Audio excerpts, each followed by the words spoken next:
بسم اللہ الرحمن الرحیم۔ آج ہم حضور صلی اللہ علیہ وسلم کے حسن کے بارے میں کچھ اہم باتیں کریں گے۔ حضور صلی اللہ علیہ وسلم کو جن شخصیات نے دیکھا، جنہوں نے حضور صلی اللہ علیہ وسلم کا حسن بیان کیا، جنہوں نے حسن کے حوالے سے حضور صلی اللہ علیہ وسلم کو دیکھا، حسن بیان کیا، وہ یہاں تو آپ علیہ الصلوۃ والسلام کے بہت قریبی تھے، یا پھر انہوں نے بچپن میں حضور صلی اللہ علیہ وسلم کو دیکھا۔ ان کے صحابہ تو ایک دوسرے سے پوچھا کرتے تھے کہ حضور کیسے تھے، تم نے حضور کو دیکھا ہے؟ یعنی کہ حضور کے حسن کے معیار کو دیکھا ہے۔ تو سارے صحابہ پوچھتے ایک دوسرے سے کہ حضور کیسے تھے۔ ایسے میں آپ کو ایک روایت بیان کرتا ہوں۔ حضرت حسان بن ثابت رضی اللہ تعالیٰ عنہ آپ ارشاد فرماتے ہیں کہ میں جو تمہیں حضور صلی اللہ علیہ وسلم کی خوبیاں، حضور کے شمائل اور حضور کی صفات بیان کرتا ہوں، وہ اس وجہ سے کرتا ہوں کہ مجھے حضور کو دیکھنے کا ایک طریقہ آ گیا تھا۔ حضرت حسان بن ثابت شاعر ہیں، نعت گو شاعر ہیں۔ آپ فرماتے ہیں کہ مجھے حضور کو دیکھنے کا طریقہ آ گیا تھا۔ میں حضور صلی اللہ علیہ وسلم کو کس طرح دیکھا کرتا تھا؟ آپ فرماتے ہیں کہ میں چہرے کے اوپر انگلیاں رکھ کے، انگلیوں کی اوٹ سے، اپنے آنکھوں کے اوپر انگلیاں رکھ کے، انگلیوں کی اوٹ سے میں حضور صلی اللہ علیہ وسلم کو دیکھا کرتا تھا۔ ماشاءاللہ، حضور صلی اللہ علیہ وسلم کا حسن اتنا تھا کہ کوئی شخص دیکھ ہی نہیں تھا سکتا۔ کسی شاعر نے کیا خوب کہا ہے، یہی بہتر ہے کہ وہ پردے میں روپ پوش رہے، اگر وہ پردہ اٹھا دے تو کسے ہوش رہے۔ امام قرطبی رحمہ اللہ ارشاد فرماتے ہیں کہ حضور صلی اللہ علیہ وسلم کا حسن ظاہر نہیں ہوا۔ حضور صلی اللہ علیہ وسلم کے حسن پر اللہ تعالیٰ نے بشریت کے 70,000 پردے ڈال رکھے تھے، اور فرمایا کہ یہ اس وجہ سے تھا کہ اللہ تعالیٰ یہ چاہتا ہے کہ وہ حضور صلی اللہ علیہ وسلم کا حسن ظاہر نہ فرمائے۔ حضرت شاہ ولی اللہ محدث دہلوی رحمہ اللہ کے والد محترم شاہ عبد الرحیم رحمہ اللہ، حضرت شاہ ولی اللہ ان کا واقعہ اپنی کتاب میں نقل کرتے ہیں اور فرماتے ہیں کہ میرے والد محترم شاہ عبد الرحیم رحمہ اللہ ایک دفعہ سوئے مقدر جاگے اور حضور صلی اللہ علیہ وسلم کا خواب میں دیدار نصیب ہوا۔ تو آپ نے حضور صلی اللہ علیہ وسلم سے عرض کیا، یا رسول اللہ صلی اللہ علیہ وآلہ وسلم، آپ نے فرمایا ہے کہ میرے بھائی یوسف کا حسن میٹھا ہے اور میرا حسن نمکین ہے، تو وضاحت فرما دیں۔ جیسے آپ نے یہ سنا ہوا ہے کہ حسن یوسف پر کٹی مصر میں انگشتے زنا، سر کٹاتے ہیں تیرے نام پہ مردان عرب۔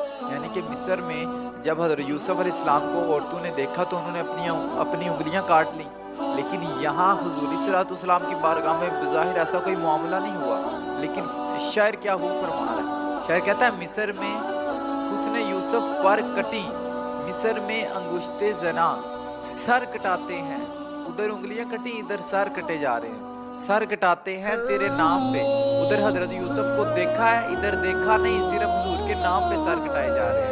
سر کٹاتے ہیں تیرے نام پہ مردان عرب، ادھر مصر کی عورتیں اور ادھر عرب کے مرد سر کٹاتے ہیں تیرے نام پہ مردان عرب۔ حضور صلی اللہ علیہ وسلم کا حسن نمکین تھا اور حضرت یوسف علیہ السلام کا حسن۔ جب شاہ عبد الرحیم رحمہ اللہ نے پوچھا کہ حضور صلی اللہ علیہ وسلم کیا مجھے بتائیے آپ کا حسن نمکین ہے اور حضرت یوسف علیہ السلام کا حسن میٹھا ہے، تو اس کی وضاحت فرمائیے، یہ ایسا کیوں ہے؟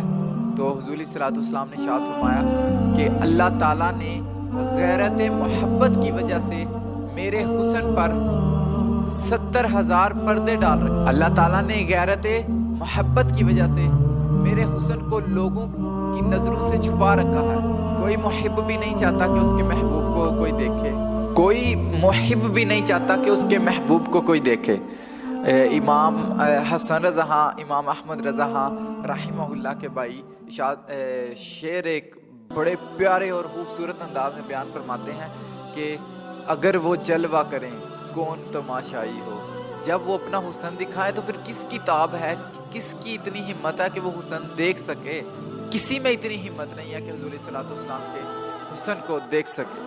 آپ توجہ فرمائیں، حضور صلی اللہ علیہ وسلم کا حسن ابھی ظاہر بھی نہیں ہوا، پھر بھی ہر طرف ڈنکے حضور کے حسن کے ہیں، ہر طرف غلام مر مٹنے کو تیار ہیں، صحابہ ہر وقت یہ صدائیں لگاتے ہیں، فدا کا ابی و امی یا رسول اللہ صلی اللہ علیہ وآلہ وسلم، ہر طرف چاند سورج جہاں جہاں بھی روشنی ہے وہ سارا حضور صلی اللہ علیہ وسلم کا نور ہے، سب کچھ حضور صلی اللہ علیہ وسلم کے حسن کی زکات ہے۔ پھر علماء نے ایک قاعدہ لکھا ہے، ایک بڑا اچھا اصول اور ایک قانون بیان فرمایا۔ علماء فرماتے ہیں کہ اگر کوئی شخص چاہتا ہے کہ اس کے دل میں لوگوں کی محبت پیدا ہو جائے تو اس کو چاہیے کہ حضور صلی اللہ علیہ وسلم کے حسن کے قصے سنایا کرے، حضور صلی اللہ علیہ وسلم کا حسن بیان کیا کرے، حضور صلی اللہ علیہ وسلم کی صفات بیان کیا کرے کہ حضور ایسے تھے، حضور ایسے تھے، تو اس شخص کی لوگوں کے دلوں میں محبت پیدا ہو جائے گی۔ کتنا خوبصورت اصول بیان فرمایا ہے۔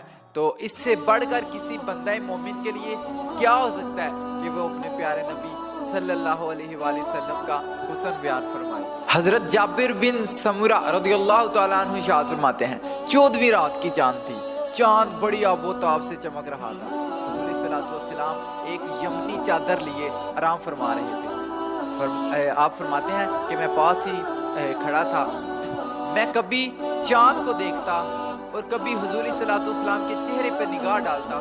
میں دیکھنا چاہتا تھا، میں یہ فیصلہ کرنا چاہتا تھا کہ چاند آسمان کا چاند زیادہ خوبصورت ہے یا پھر مدینے کا چاند زیادہ خوبصورت ہے۔ پھر میں دیکھتا، کبھی آسمان کے چاند کو دیکھتا، کبھی مدینے کے چاند کو دیکھتا، پھر میں نے فیصلہ کیا کہ نہیں، مدینے کا چاند آسمان کے چاند سے زیادہ خوبصورت ہے، کیونکہ مدینے کی چاند کی وجہ سے ہی تو آسمان کا چاند روشن ہے۔ یعنی کہ حضور صلی اللہ علیہ وسلم کے حسن پہ دیکھا کہ چاند بھی حضور صلی اللہ علیہ وسلم کے حسن کے آگے کچھ بھی نہیں ہے، کیونکہ چاند سورج تارے سارے حضور صلی اللہ علیہ وسلم کے حسن کی زکات ہے۔ اللہ تعالیٰ نے اتنے پیارے نبی صلی اللہ علیہ وآلہ وسلم ہمیں عطا فرمائے، اپنا محبوب عطا فرمایا۔ عطا دیکھی تو خدا کی دیکھی، ورنہ کون دیتا ہے کسی کو محبوب اپنا؟